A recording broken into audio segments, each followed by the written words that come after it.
Welcome to NCN news. నేను సంధ్య. బులెటిన్లో ముందుగా హెడ్లైన్స్ చూద్దాం.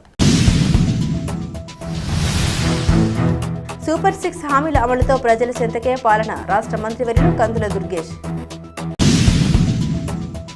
ఎన్నికల సమయంలో పేద ప్రజలకు ఇచ్చిన మాట ప్రకారం ముఖ్యమంత్రి నారా చంద్రబాబు నాయుడు, ఉప ముఖ్యమంత్రి పవన్ కళ్యాణ్ నేతృత్వంలోని కూటమి ప్రభుత్వం సూపర్ 6 హామీలను అత్యంత పారదర్శకంగా అమలు చేస్తోందని రాష్ట్ర పర్యాటక, సాంస్కృతిక, సినిమాటోగ్రఫీ శాఖ మంత్రి కందుల దుర్గేష్ పేర్కొన్నారు. బుధవారం నిడదవోలు నియోజకవర్గం ఉండ్రాజవరం మండలం మోర్త గ్రామంలో మంత్రి దుర్గేష్ పర్యటించారు. ఈ సందర్భంగా ఎన్టీఆర్ భరోసా పెన్షన్లను లబ్ధిదారుల ఇంటికి వెళ్లి స్వయంగా పంపిణీ చేశారు. వృద్ధులు, దివ్యాంగుల్ని ఆత్మీయంగా పలకరించి వారి ఆరోగ్య పరిస్థితిపై ఆరా తీశారు. ఈ సందర్భంగా ఏర్పాటు చేసిన సభలో మంత్రి కందుల దుర్గేష్ మాట్లాడుతూ గత ప్రభుత్వానికి ప్రస్తుత కూటమి ప్రభుత్వానికి ఉన్న తేడాను ప్రజలు గమనించాలని కోరారు. గతంలో అమ్మ ఒడి పేరుతో కుటుంబంలో ఎంతమంది చదువుకుంటే అంతమందికి డబ్బులు ఇస్తామని చెప్పి కేవలం ఒక్కరికి మాత్రమే ఇచ్చి హామీని తుంగలు తొక్కారని ఫైర్ అయ్యారు. కానీ నేడు కూటమి ప్రభుత్వంలో తల్లికి వందనం పథకం ద్వారా ఇంట్లో ఎంతమంది చదువుకుంటుంటే అంతమందికి ఏటా 15,000 చొప్పున ఆర్థిక సహాయం అందిస్తున్నామని తెలిపారు. తల్లికి వందనం కార్యక్రమంపై రాష్ట్రమంతటా హర్షం వ్యక్తం అవుతుందన్నారు. అలాగే అన్నదాత సుఖీభవ, పీఎం కిసాన్ కింద కేంద్ర ప్రభుత్వ వాటా 6,000 రూపాయలు, రాష్ట్ర ప్రభుత్వ వాటా 14,000 రూపాయలతో కలిపి రైతులకు ఏటా 3 విడతల్లో 20,000 రూపాయలు ఆర్థిక సహాయం అందిస్తూ రైతన్నకు భరోసా ఇస్తున్నామన్నారు. కుల మతాలకు అతీతంగా అన్ని వర్గాల రైతులకు అన్నదాత సుఖీభవ అందిస్తున్నామన్నారు.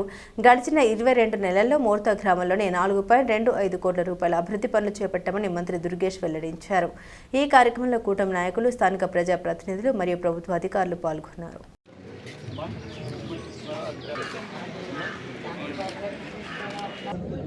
ముఖ్యమంత్రి చంద్రబాబు నాయుడు గారు ఈ డబ్బులు ఏం ఖర్చు పెడుతున్నారు? 4,000.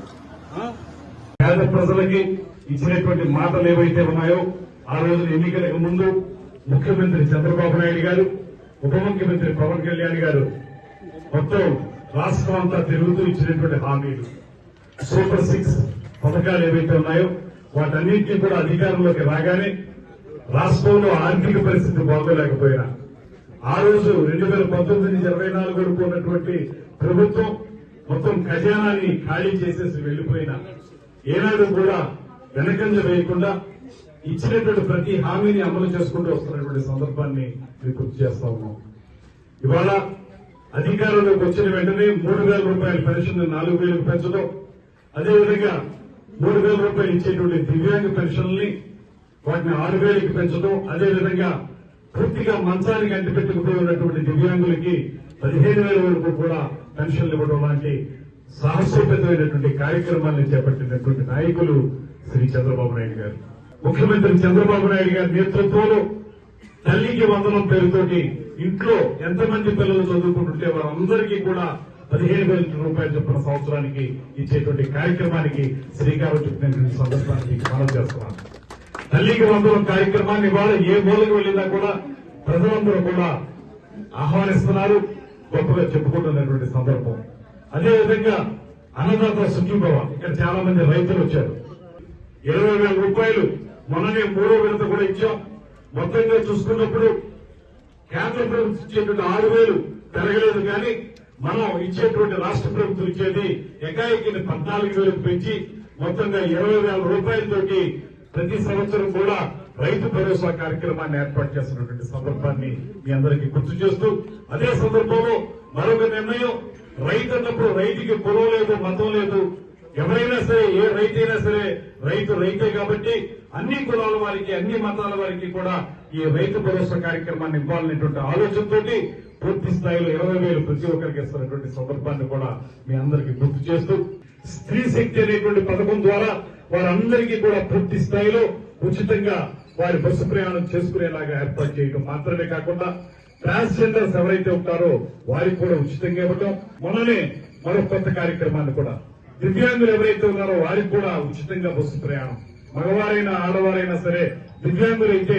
వారికి బస్సుల్లో ఉచితంగా ప్రయాణం చేయడం, సాహసోపేతమైనటువంటి నిర్ణయాలు చేయడానికి పరిపాలనా దక్షుడైనటువంటి దేశంలోనే గ్రేట్ విజనరీగా పేరు పొందినటువంటి ముఖ్యమంత్రి చంద్రబాబు నాయుడు గారు ఒక పక్కన, మరో పక్కన పేదవాడి మొహంలో చిరునవ్వు చూడటానికే రాజకీయ పార్టీని పెట్టి దాన్ని సాకారం చేస్తున్నటువంటి ఉప ముఖ్యమంత్రి పవన్ కళ్యాణ్ గారు మరో పక్కన, వీరిద్దరికీ పైన దేశం మొత్తంలోనే ఉక్కు మనిషిగా పేరు పొందినటువంటి నరేంద్ర మోడీ గారు ఈ ముగ్గురు కలిసి ఈ రాష్ట్రంలో డబుల్ ఇంజిన్ సర్కార్ నడుపుతున్నటువంటి ఈ సందర్భంలో దాంతో పాటు పెన్షన్లు ఇవాళ ఒక్క మార్త గ్రామంలోనే మీరు చూసుకున్నట్లయితే 977 పెన్షన్ని 42,45,500 తోటి మనం ఇస్తున్నటువంటి సందర్భాన్ని గుర్తు చేస్తున్నాను.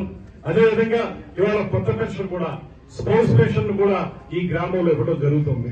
అంటే భర్తకి పెన్షన్ వస్తూ భర్త చనిపోతే ఆ భర్త తాలూకు భార్యకి ఆ స్పౌస్ పెన్షన్ వచ్చే విధంగా వెంటనే వచ్చేలాగా ఈ కార్యక్రమాన్ని చేపట్టాం. గడిచిన 2-3 నెలల కాలంగా అది నడుస్తూ ఉంది. దాంతో పాటు రాబోయే రోజుల్లో కూడా కొత్త పెన్షన్లు ఏర్పాటు చేసి ఎవరైతే అర్హులైనటువంటి పేదలు ఉన్నారో వారందరికీ కూడా పెన్షన్లు ఇచ్చేటువంటి కార్యక్రమాన్ని కూడా చేపడుతున్నామనేటువంటి మాటను కూడా మీ అందరికీ మనవి చేస్తూ దాంతో పాటు మీ అందరికీ గుర్తు చేయాలి. ఇవాళ మనం అధికారంలోకి వచ్చిన తర్వాత ఈ 22 నెలల కాలంలో 2024 జూన్ 12వ తారీఖున మనందరం కూడా ప్రమాణ స్వీకారం చేయడం జరిగింది. ఆ రోజు నుంచి ఇవాళ వరకు ఈ 22 నెలల కాలంలో నేను మీ అందరి ఆదరాభిమానాలతోటి ఎమ్మెల్యేగా నెగ్గి తర్వాత ముఖ్యమంత్రి గారు ఉప ముఖ్యమంత్రి గారి యొక్క ఆశీస్సులతోటి మంత్రి అయిన తర్వాత ఈ కాలంలో మనం ఒక్క మార్త గ్రామంలోనే 4,25,00,000 మొత్తం ఇవ్వడం జరిగింది. అందులో పల్లె పండుగ 1లో ఈ ఒక్క గ్రామంలో 36 లక్షలతోటి పనులు చేయించాం. అందులో 6 వర్కులు పూర్తయిపోయినాయి, 7 వర్కుల్లో 6 పూర్తయిపోయినాయి, ఇంకొకటి స్టార్ట్ చేయాల్సి ఉంది. అలాంటి మంచి సమయంలో మీ మధ్యకు వచ్చి నిలబడి మాట్లాడే అవకాశం కల్పించిన మీ అందరికీ ధన్యవాదాలు తెలియజేస్తూ సెలవు తీసుకుంటున్నాను. నమస్కారం.